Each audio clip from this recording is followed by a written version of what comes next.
Здравствуйте, дорогие друзья, подписчики, гости канала. Сегодня у нас очень интересное видео. Сегодня мы будем заниматься капитальным ремонтом подшипникового узла на стиралке Electrolux 60-й загрузки. То есть загрузка машины 60 кг W4620H. Машина находится в Москве.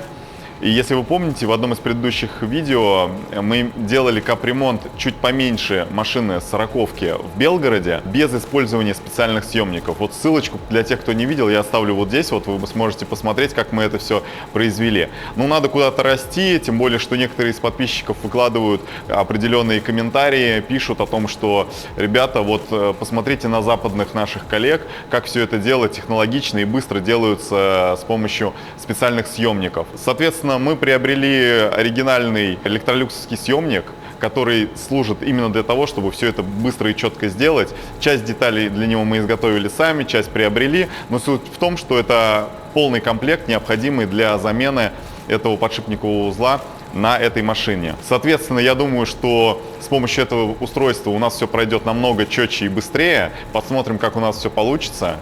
Начинаем.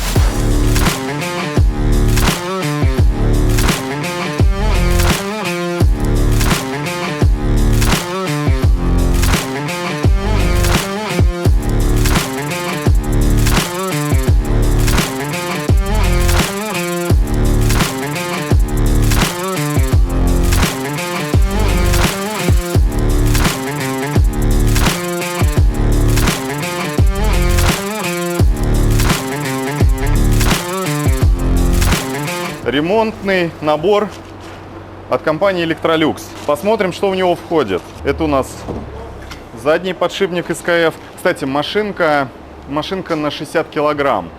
То есть это важно, потому что у Electrolux во всей линейке машины идут в одной и той же базе на 34 килограмма, на 40, на 60 и, по-моему, на еще следующая какая-то.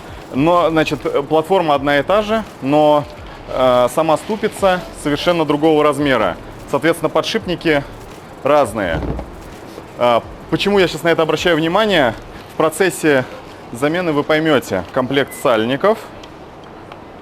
Значит, у нас здесь, кстати, по поводу отличий тоже. На 40-ке у нас идет 3 сальника, здесь уже 4 сальника. По поводу размеров тоже скажу. Так, O-ring, уплотнение для герметизации сальникового узла. Специальная смазочка.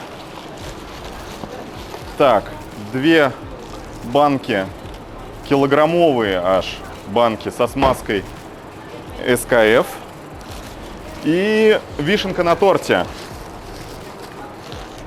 Традиционно завернутая в шведскую газету втулка, беговое кольцо для сальников. Вот так это выглядит.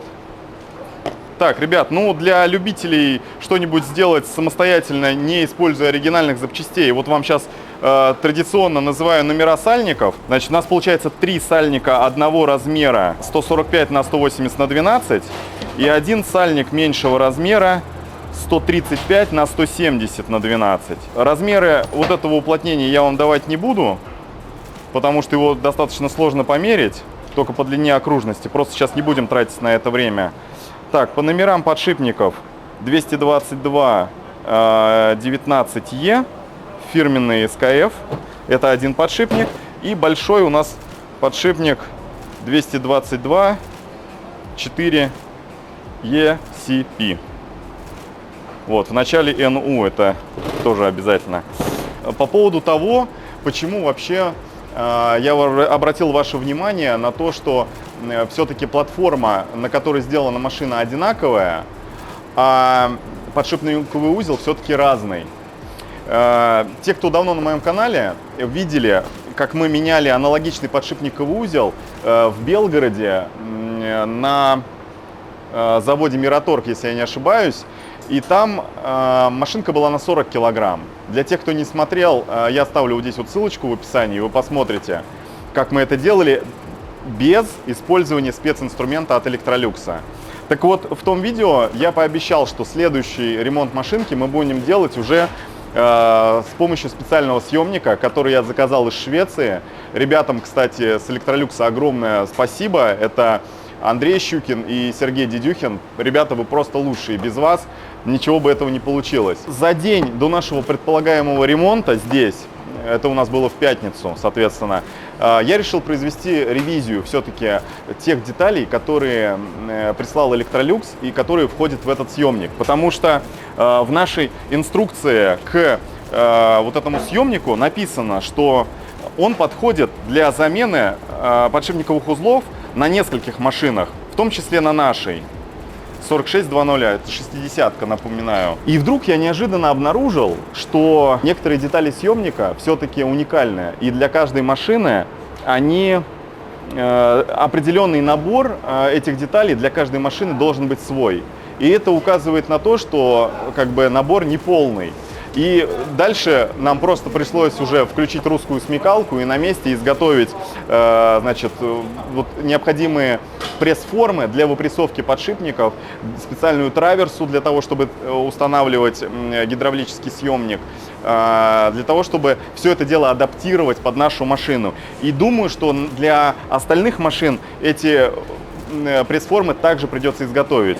Но сейчас, в настоящий момент, у нас весь комплект есть. Я думаю, что все у нас пройдет нормально. Возможно, какие-то мелкие шероховатости, где-то что-то придется этот съемник подпиливать уже на месте, но я думаю, что все пройдет нормально. Усаживайтесь поудобней, заварите чай, а мы начинаем.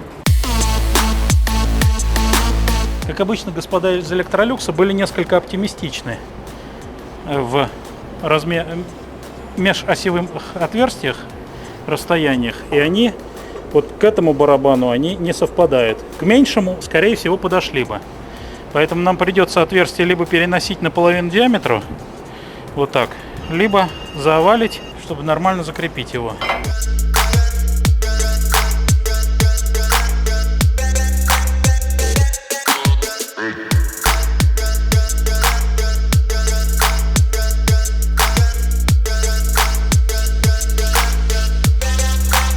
С фронтальной части мы ставим вот такую распорку для того, чтобы зафиксировать наш барабан и чтобы он у нас никуда не елозил. То есть в момент, когда мы снимем ступицу, если передняя часть барабана не зафиксирована, то он у нас опустится. И потом отверстия ступицы будут несимметричные, несоосные, и придется это все делать, ловить вручную, приподнимать. Вот. И если машинка уже больше там 40 килограмм, то это реально проблематично сделать. Поэтому вот Electrolux в своем съемнике предусмотрел фиксацию с помощью распорной вот этой штуки барабана.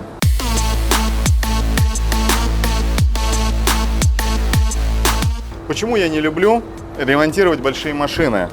Потому что в прачечной на счету каждый сантиметр, и при монтаже, в том числе даже на этапе проектирования, манагеры, они продают машину и делают план расстановки таким образом, что невозможно обслуживать машину совершенно.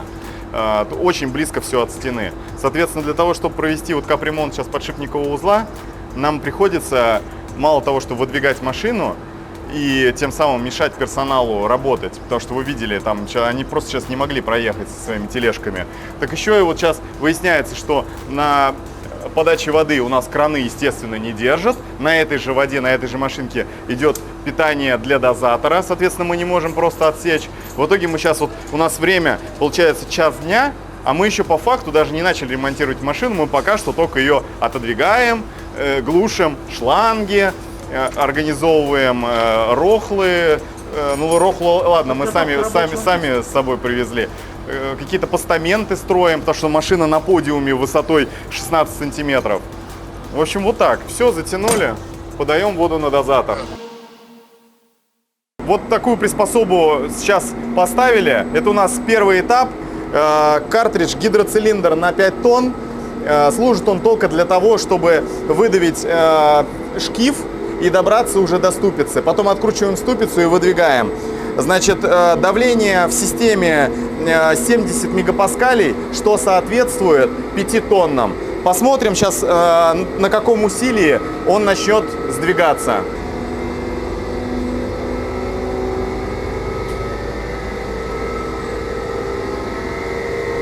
Все, сдвигается, уже давление начинает падать. Вот, видите, давление падает. С клапана перепускного почему-то идет масло. Хотя давление у нас не превышено. Что, дальше качать? попробуй, но я не думаю, что это нам поможет. Вот, дернулось. Все, качаю? Да. Так, давай я вот так, если что, буду поддерживать, ладно? Качаю? Да-да. Придерживаю. Разворачиваем, вынимаем. Ставим на землю. Неожиданно большое усилие было на сдвиг. То есть у меня 70 мегапаскалей. Это у нас давление, соответствующее 5 тоннам. Максимальному усилию, на которое рассчитан гидроцилиндр. По факту мы сейчас накачали 60. То есть это у нас получается в районе 90% усилия. Думал, что гораздо легче пойдет этот шкив. Посмотрим, как дальше будет продвигаться.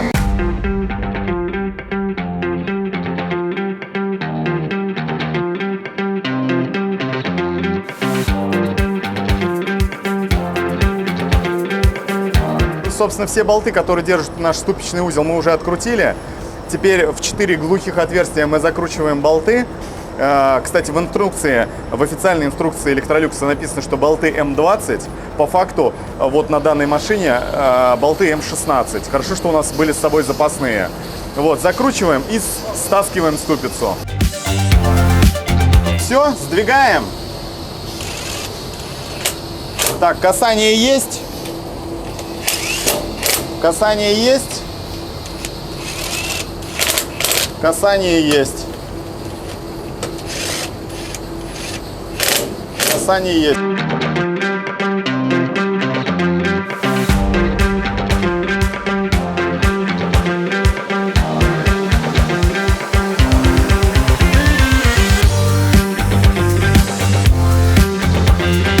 Установили крепежные пластинки к задней стенке барабана.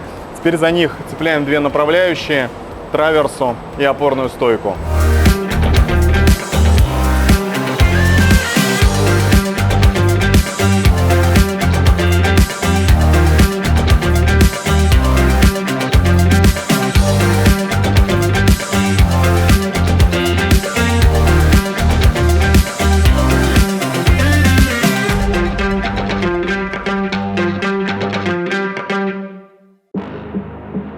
Ощущение, что в Electrolux инструкции пишут не инженеры, а менеджеры. Потому что приходится сейчас прямо на месте допиливать съемник. В чем суть вопроса?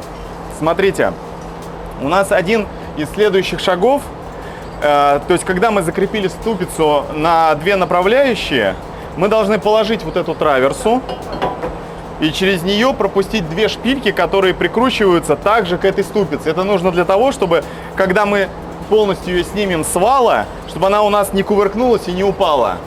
При этом получается, что те шпильки, которые у нас проходят через нашу траверсу, не попадают. И более того, не то, что не попадают, под них даже нет отверстий в этом съемнике. В общем, сейчас опять разбираем этот съемник, сверлим по месту отверстия и снова собираем. То есть, друзья, вот оно наше отверстие в траверсе, через него должна пройти шпилька насквозь, да, и прикрутиться к какому-то виртуальному отверстию, которое должно находиться вот здесь. Но его здесь нет, поэтому мы сейчас с обратной стороны нанесли разметку, все открутим, просверлим и соберем.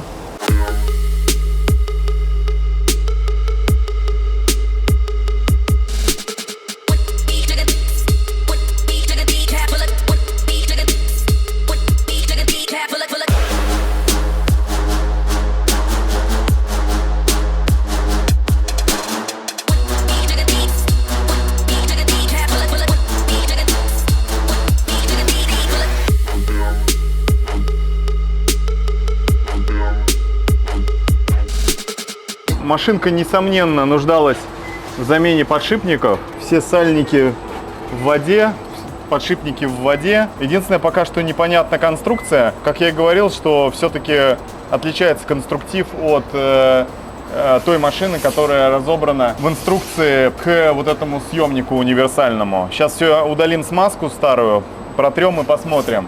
Ну, надеюсь, что получится у нас все-таки его адаптировать и для этой машины. Хотя напомню, что машина 4600, она вписана в инструкцию к съемнику, и съемник должен к ней подходить 100%. Следующий у нас на очереди дистанционная втулка. Перед ней сидит стопорное кольцо.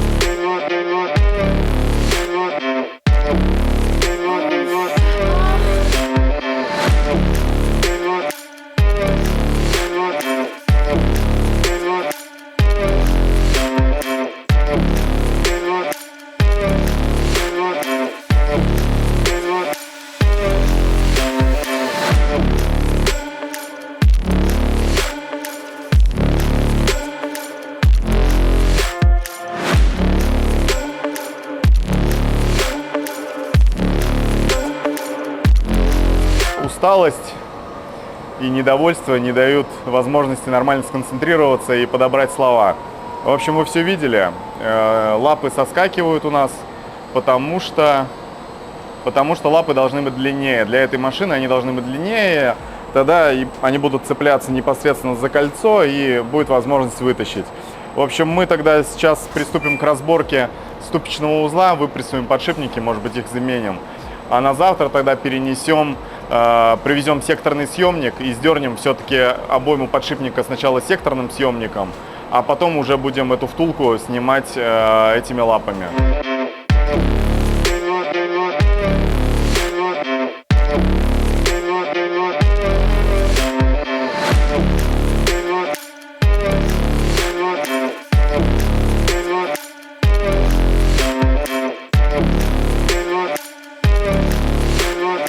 Офигеть! Очень.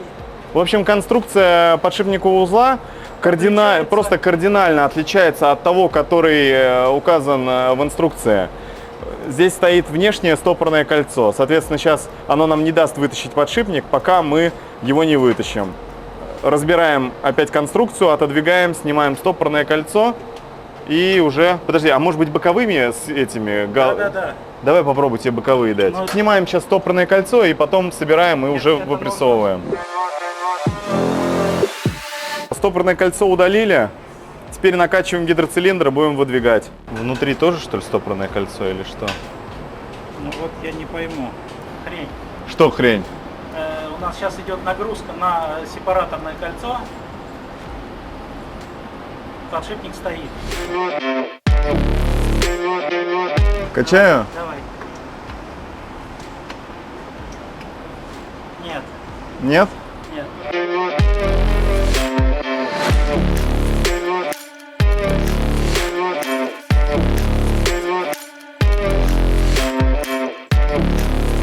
Ну что, друзья, у нас конец первого дня. Хотел бы я сказать, что мы за сегодня все сделаем, но нет.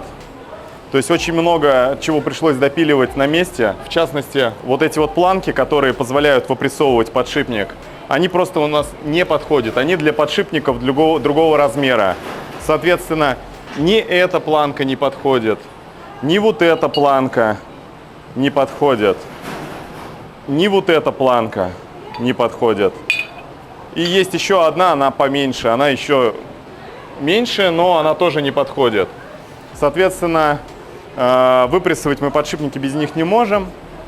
Мы, конечно, можем сейчас взять большую выколотку, длинную, большой молоток и начать бить по старинке. Но не для этого же мы покупали, в конце концов, как бы оригинальный электролюксовский съемник.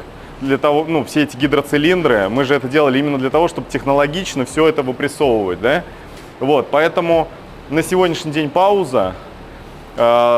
Завтра поедем в токарный цех, изготовим конкретно под эту машину оправки, подпишем их, что это W4620, положим отдельный, у нас будет комплект специально для таких машин. Из положительных моментов сегодня все-таки нам удалось как минимум на машине химчистки помыть теплообменник, перезаправить ее фреоном, вакуумировать.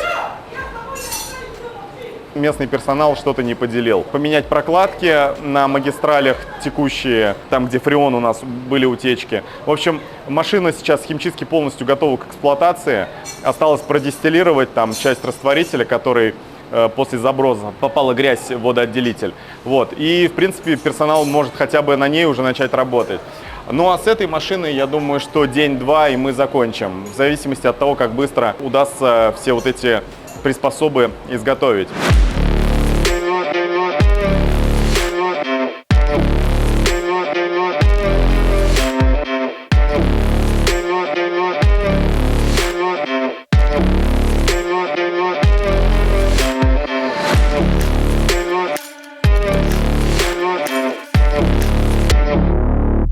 Так, ребят, короткое включение из токарного цеха. Сейчас посмотрим, как идет процесс ремонта барабанов, ступиц, всего прочего. Давайте сейчас все увидите.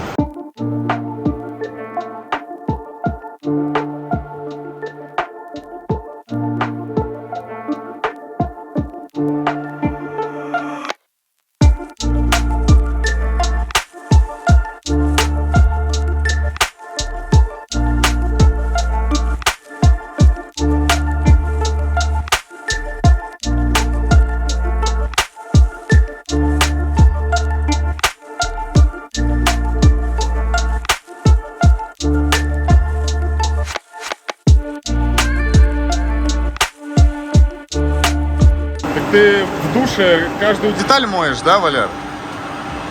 Только мои, да? Так, ребят, вот еще интересный барабан такой прислали, срезание От штали. Ну, здесь на самом деле понятно, что заднюю часть наплавляли, протачивали. Вот, видны остатки после резца. Переднюю тоже. И изготавливали тоже новое беговое кольцо, на горячую сажали.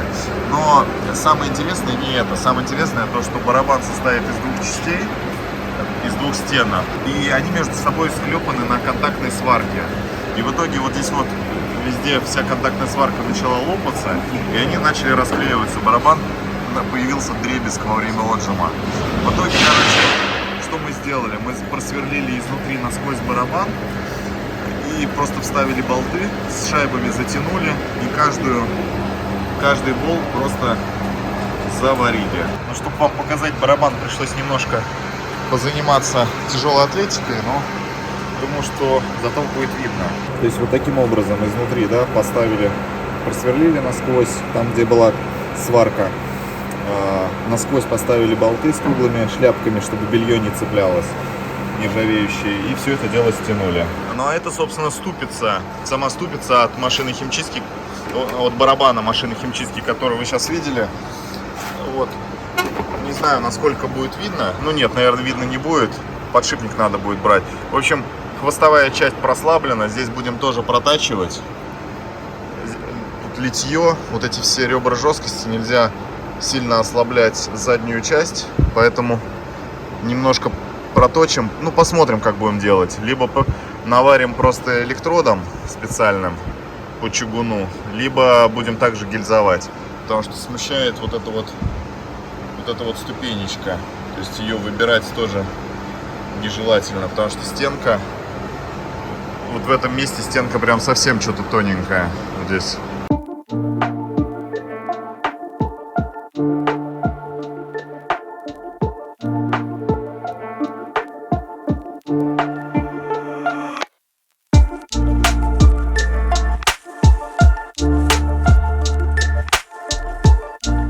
Это у нас 234 ипса, посадочная здесь и вот здесь, наплавлено, проточено. Ну, здесь ничего интересного. Так, вот это вот уже будет поинтереснее. Здесь у нас была прослаблена посадка и на хвостовом подшипнике, и на коренном, назовем его так. И полностью изготавливали беговое кольцо из нержавейки на горячую посадку. Еще будет делаться крестовина. Крестовина вот лежит. Сейчас уже придумали, как будем делать. Понятно, что будем гильзовать. По поводу гильзования сейчас покажу, как процесс выглядит. На примере небольшой крестовинки сейчас покажу.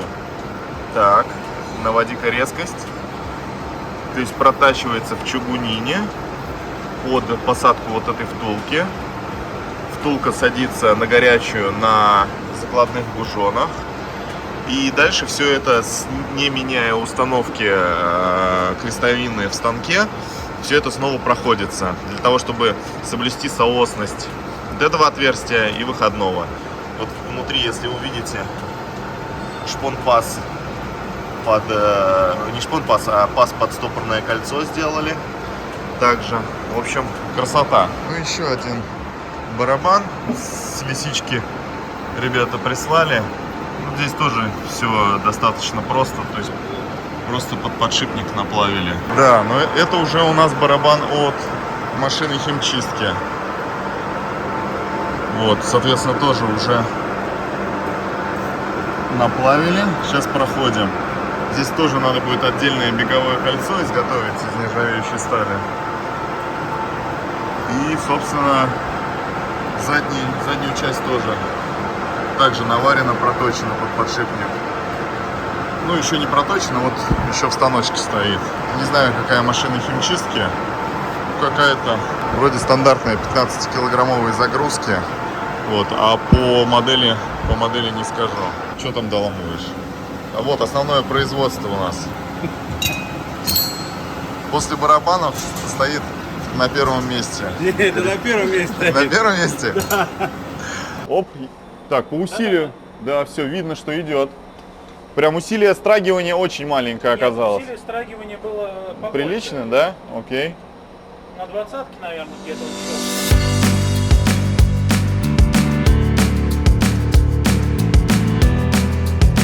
Так, ну вот, друзья, сейчас нужно будет выпрессовывать второй подшипник, но у него изнутри стоит стопорное кольцо, вот если вы видите. Вот, соответственно, мы не можем нашей оправкой упереться в него и вытащить, поэтому придется сначала достать стопорное кольцо и потом уже ставить оправку. Надеюсь, что габаритов съемника позволят нам его достать.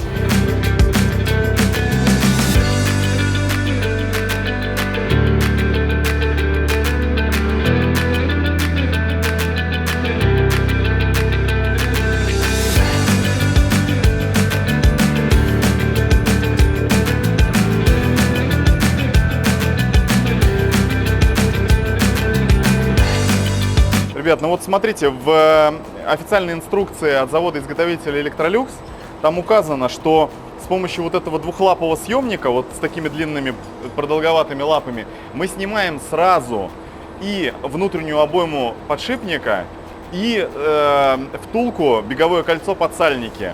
Я не представляю, как это одновременно можно сильно прогреть и какое должно быть усилие на сдвиг. Вот посмотрите, как это выглядит. То есть они предполагают, что мы будем снимать не отдельно вот эту втулку, не отдельно обойму подшипника и отдельно беговое кольцо, а что мы зацепимся вот за вот эту узкую проточку на беговом кольце и сразу все это должны вместе стянуть. Вот в прошлый раз мы попробовали, установили струбцины, все как положено, но он срывается, и дальше ничего не происходит. То есть получается такой эффект, что если ты один раз нагрел и сразу у тебя не получилось снять, потом вал нагревается и уже не получается, то есть расширяется и вал, и кольца. Поэтому мы сейчас поставим вот сюда, вот в эту проточку, секторный съемник, наш старый добрый проверенный метод. Снимем сначала обойму внутреннюю подшипника и уже потом с помощью вот этих лап длинных будем снимать беговое кольцо, потому что секторный съемник уже здесь не подлезет.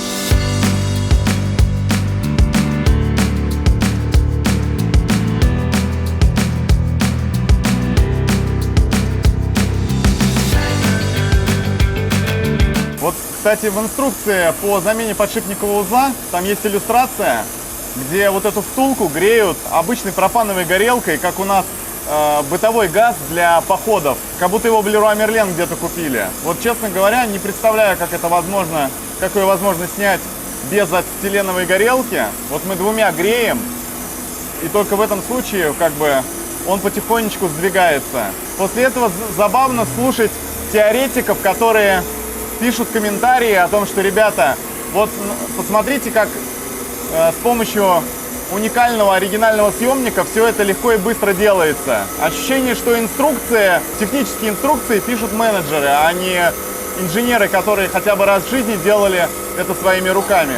В следующий раз буду приглашать тех, кто пишет негативные комментарии, буду брать с собой на замену подшипникового узла на 60-килограммовой машине. 60 плюс, да. И возраст теоретиков и загрузка машины. Ну, не всегда, но некая закономерность прослеживается. Чуть-чуть мы не дотянули, вал тоже нагрелся, расширился и не позволяет нам снять кольцо. Сейчас разбираем всю конструкцию, остужаем вал вместе с кольцом, потом снова собираем, напрягаем и уже окончательно снимем, я уверен.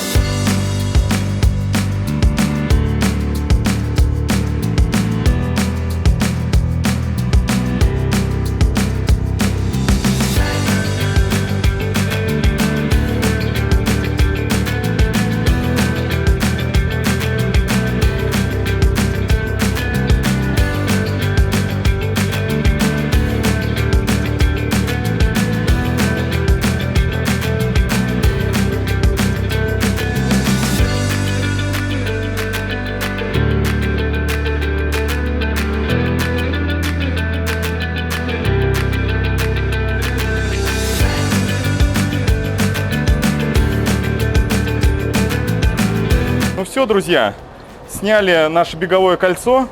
Оно намного легче уже пошло, потому что коэффициент температурного расширения у нас у нержавейки больше. Оно гораздо сильнее расширилось и очень легко у нас все это дело сдвинулось. Сейчас переключаем, ставим другой гидравлический съемник и будем собирать уже ступичный узел с помощью него.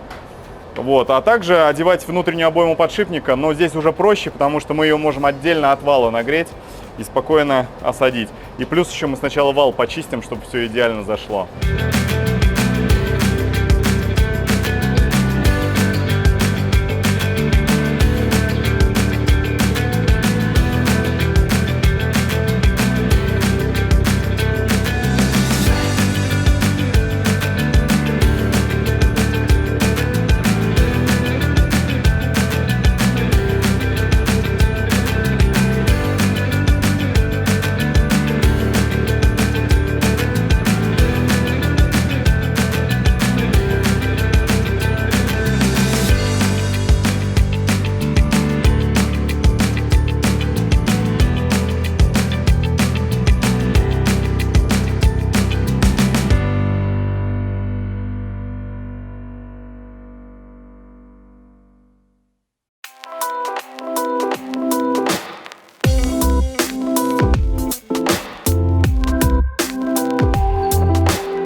У нас высокотемпературная часть огневых работ закончилась. Сейчас будем задвигать уже ступицу. Чуть-чуть подождем, пока остынет внутренняя обойма подшипника, и будем собирать.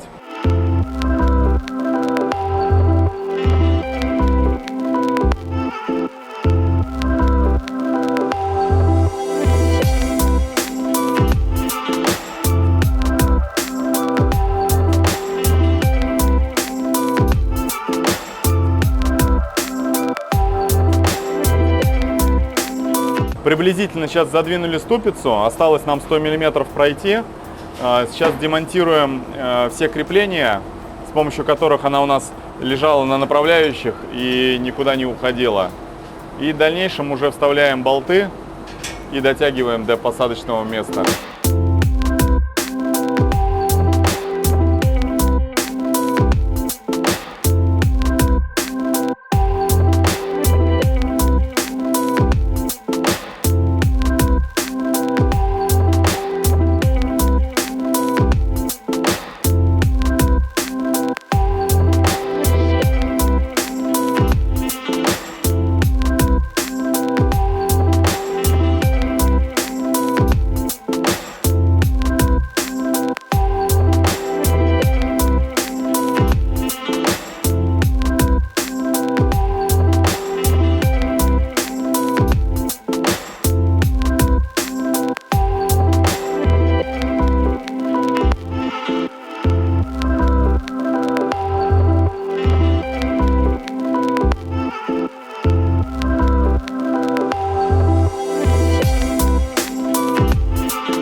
пошел набор воды.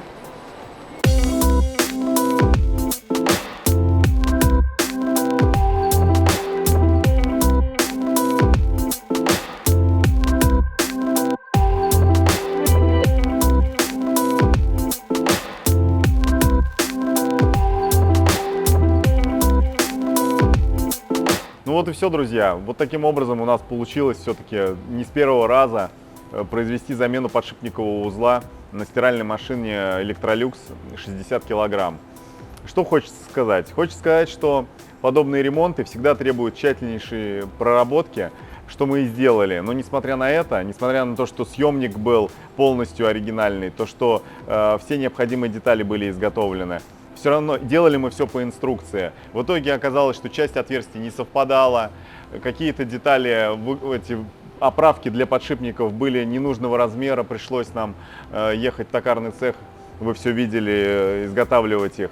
И в принципе я считаю, что все те критики, которые говорят о том, что в России как-то в этом плане отстает, скажем так, от того, как у нас происходит замена подшипниковых узлов за границей, я считаю, что нет. Я считаю, что именно наша гибкость мышления позволяет нам с любой проблемой, столкнувшись, ее разрешить, что мы, собственно, и сделали. Несмотря ни на что, хочется в первую очередь сказать огромное спасибо ребятам с Electrolux, Андрей Щукин, Сергей Дедюхин. Только благодаря вам удалось привезти этот съемник сюда, в Россию, и он нам очень помог для того, чтобы все-таки не таскать на себе эту тяжеленную ступицу весом там 120 килограмм. Ну а еще хочется обратиться к вам, дорогие подписчики. Вы наверняка уже это видео посмотрели. Напишите, пожалуйста, внизу в комментариях, что, на ваш взгляд, было сделано правильно, а над чем можно было бы еще поработать и улучшить. В общем, мы продолжаем двигаться дальше. Отправляемся сейчас писать очередной интересный видос для вас. А вы оставайтесь с нами и не переключайтесь.